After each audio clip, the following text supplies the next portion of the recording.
بسم اللہ الرحمن الرحیم. ایک نئے پروگرام کے ساتھ آپ کی خدمت میں حاضر ہیں. وقار گیلانی صاحب آج کل آؤٹ آف سٹی ہیں، تو وقار بھٹی صاحب نے خصوصی مہربانی کی ہے اور ہمیں جوائن کیا ہے. Thank you very much sir for joining us. دیکھیں، دو ایشوز ہیں بھٹی صاحب جن پہ ہم نے آج گفتگو کرنی ہے.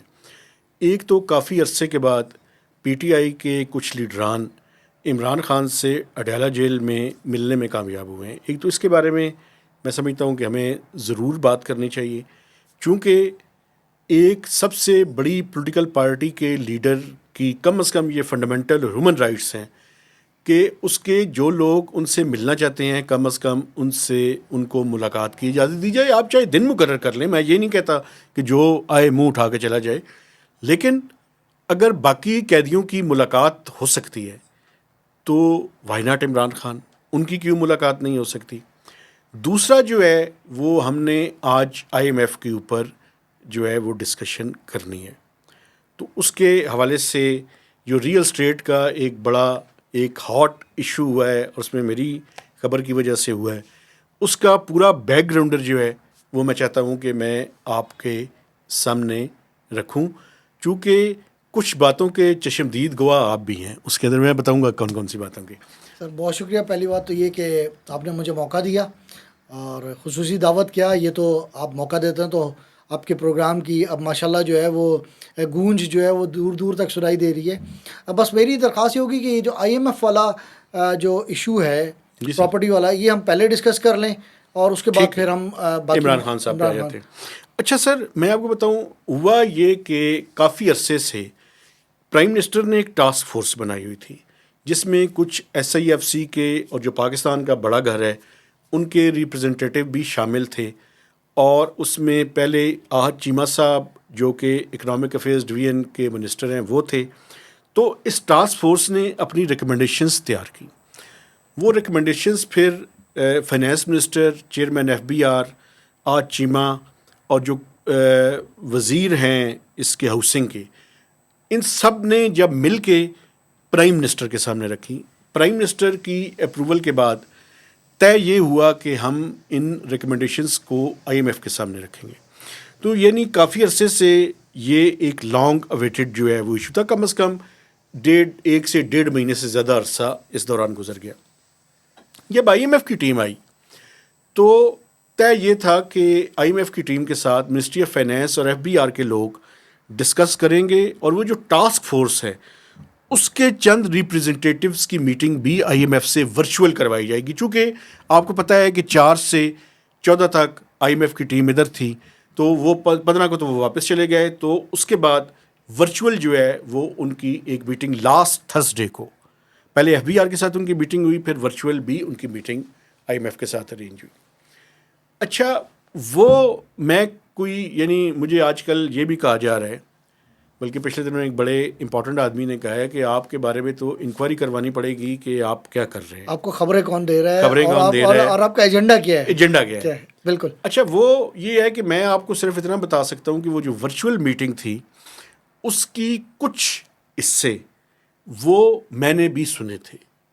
میں پوری کا دعویٰ نہیں کرتا کہ وہ ساری میں نے سنی تھی، چونکہ ریئل اسٹیٹ کے ایشو کے اوپر کافی ڈیٹیل ڈسکشن ہوئی.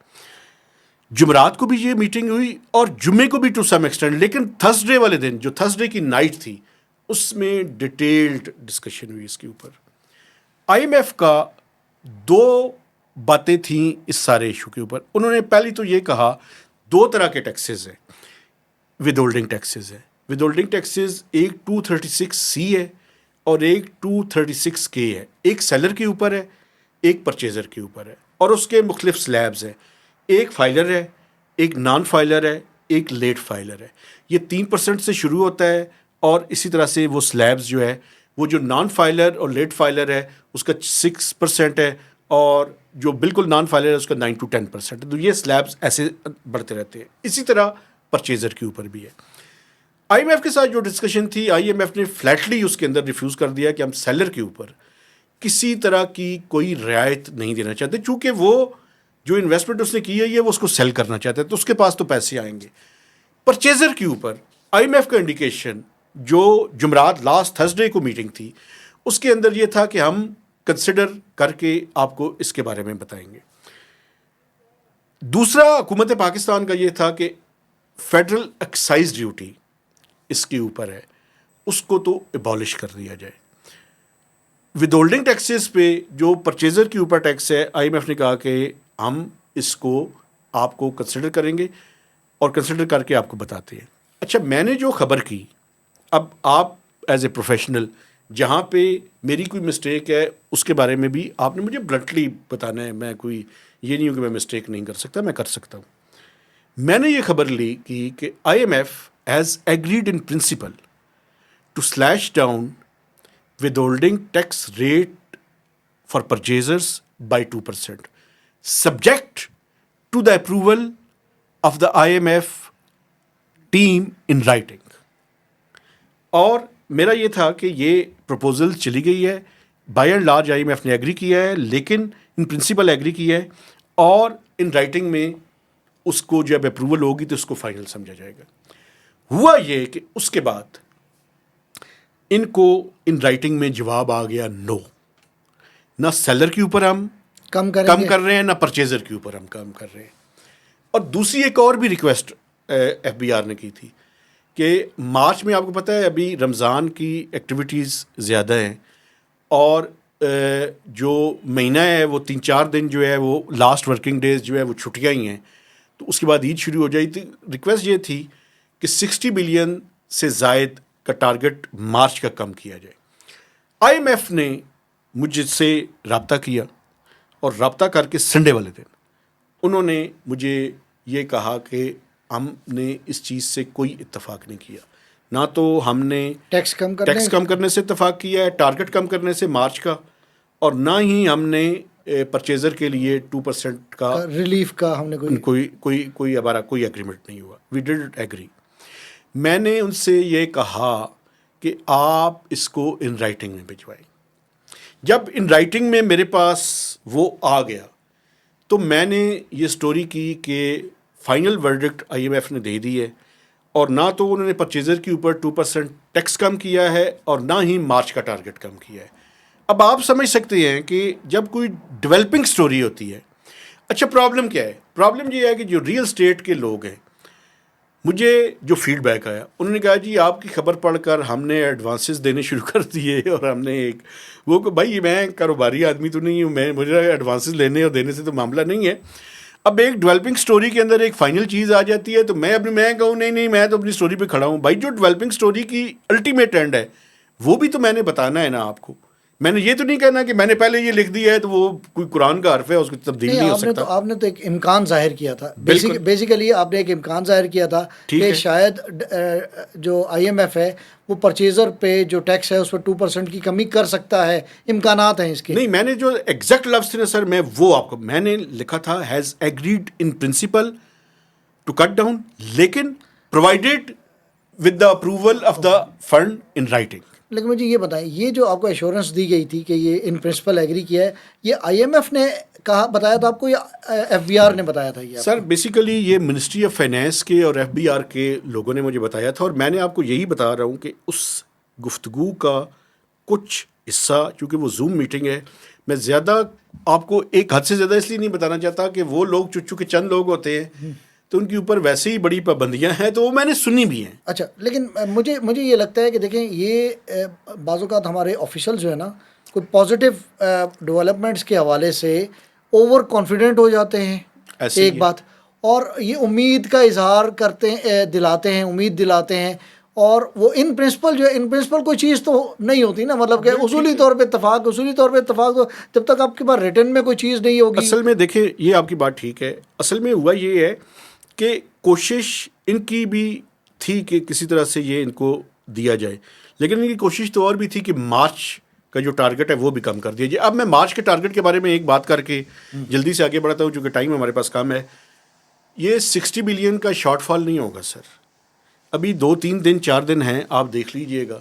سر دڑ کی بازی بھی لگا لیں تو میں پھر بھی کنزرویٹو کہہ رہا ہوں، یہ 100 ارب روپے سے زیادہ کا شارٹ فال ہوگا.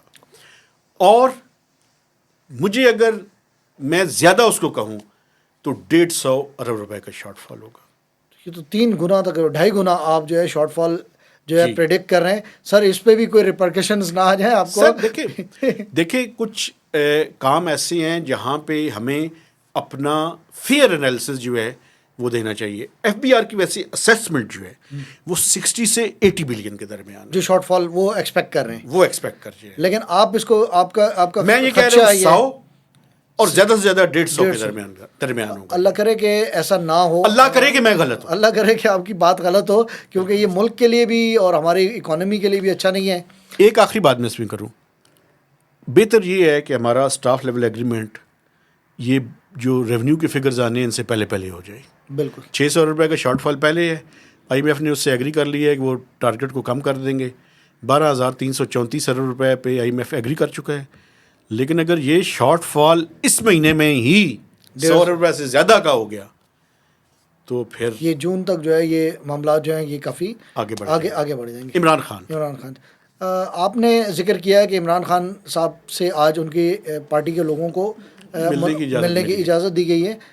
دیکھیں ہمارے ملک میں نا لوگوں کے ساتھ جب محبت ہوتی ہے تو بے پناہ ہوتی ہے، پھر اس کے لیے سر دھڑ کی بازی، جان کی بازی لگا دی جاتی ہے، اور جب اسے نفرت ہوتی ہے تو پھر اس کے بنیادی حقوق بھی سلب کر لیے جاتے ہیں. نہ محبت میں توازن ہے، نہ نفرت میں توازن ہے. تو یہ جو رویہ ہے یہ میرا خیال ہے کہ ملک کے لیے اور معاشرے کے لیے اچھا نہیں ہے. عمران خان صاحب سے آپ کو جتنی بھی نفرت ہے، جتنی بھی ان سے آپ کو، لیکن اگر ان کے جو آئینی حقوق ہیں، جو ان کے قانونی حقوق ہیں وہ ان کو دینے چاہیے. ان کو اگر اپنی پارٹی کے لوگوں سے کنسلٹیشن کرنی ہے، ان سے ملنا ہے، تو آپ ان کو یہ جو آپ بلیک میلنگ کر رہے ہیں یہ پھر یہ آگے بھی ریجیڈیٹی آتی ہے، اور پھر جب ان کا وقت آئے گا، وقت ایک سا نہیں رہتا. سر عمران خان صاحب نے ہمیشہ جو ہے وہ جیل میں نہیں رہنا، اور آپ نے ہمیشہ پاور میں نہیں رہنا. بالکل. تو اللہ تعالیٰ جو ہے، ہم نے بڑے بڑے متکبر قسم کے ڈکٹیٹرز کو دیکھا ہے. مشرف صاحب جو ہیں ان کا جو ہے وہ ہم نے انجام دیکھا ہے کہ وہ کس انجام پہ پہنچے. اور آج کل جو عمران خان کے ساتھ ہے نا، وہ ان کے ساتھ تھے اس زمانے میں چیف منسٹر پنجاب، تو وہ کہتے تھے پتہ نہیں کتنے انتخابات ہم کروانے پڑے تو ہم مشرف کو ان الیکٹڈ جو ہے وہ کریں گے، ان اپوزڈ جو ہے وہ الیکٹ کروائیں گے. تو یہ جو باتیں ہیں، دیکھیں آپ نے بھی، ہماری مختصر سی زندگی ہے، لیکن پاکستان میں ہم نے دیکھا ہے کہ کوئی بھی شخص جو ہے وہ ہمیشہ کے لیے غدار نہیں ہوتا، اور کوئی بھی شخص ہمیشہ کے لیے محب وطن نہیں ہوتا. تو یہاں پہ کبھی جو ہے وہ بھٹو صاحب جو ہیں وہ اسٹیبلشمنٹ کے بلو آئیڈ بوائے ہوتے ہیں، اور کبھی جو ہے ان کو کال کوٹری میں پہنچا دیا جاتا ہے. اسی طرح نواز شریف مطلب وہ کبھی ان کو اتارا جاتا ہے، کبھی ان کو بلایا جاتا ہے، 3 دفعہ پرائم منسٹر بنا دیا جاتا ہے، پھر ان کو دھتکار دیا جاتا ہے. تو عمران خان صاحب کے ساتھ تو ابھی پہلی دفعہ یہ ہوا ہے، اور میرا خیال ہے کہ ان کو اس حد تک دیوار سے نہیں لگانا چاہیے ان کے لوگوں کو، کہ جہاں پہ پھر جو ہے وہ ان کا رویہ جو ہے نا وہ اتنا سخت ہو جائے کہ آپ پھر اس کو برداشت نہ کر سکیں. بالکل آپ ٹھیک کہہ رہے ہیں جی. کم از کم آپ ان سے ملنے کی اجازت دیں، ان کی پارٹی کو ان سے ڈائلاگ کرنے کی اجازت دیں، تاکہ آپ کے لیے بھی کوئی راستہ نکلے اور ان کے لیے بھی کوئی راستہ نکلے. ایک آخری بات میں کرنا چاہتا ہوں، اور وہ بڑی افسوسناک خبر ہے. وہ یہ ہے کہ army chief general Asim Munir کی والدہ کی ڈیتھ ہوئی ہے. ہم اپنی طرف سے اور اپنے دیکھنے والوں کی طرف سے تعزیت کا اظہار کرتے ہیں اور دعا گو ہیں کہ اللہ ان کی والدہ کو غریق رحمت کرے اور انہیں جنت الفردوس میں جو ہے وہ جگہ عطا فرمائے. مائیں سب کی برابر ہوتی ہیں، لیکن چیف صاحب ذرا تھوڑا سا مہربانی کر دیں، عمران خان کو بھی ملاقات کرنے کی دوسروں کو اجازت دیں. ویسے تو آپ کہیں گے کہ آپ کا تعلق نہیں ہے، لیکن آپ آنکھ کا اشارہ کر دیں تو سب کچھ ٹھیک ہو جائے گا. بالکل. اس لیے میں دیکھنے والوں سے گزارش کرنا چاہتا ہوں کہ آپ نے ہمارے لیے بھی اور جو سب مرحومین ہیں ان کے لیے دعائیں کرنی ہیں. رمضان کا آخری عشرہ شروع ہو چکا ہے. میں دیکھنے والوں سے یہ گزارش کرنا چاہتا ہوں کہ ہمارے چینل کو سبسکرائب کیجئے، اس کی شیئرنگ کیجئے، اور میکسیمم اس کے اوپر کمنٹس بھی دیجئے. تو اجازت دیجئے، اللہ حافظ.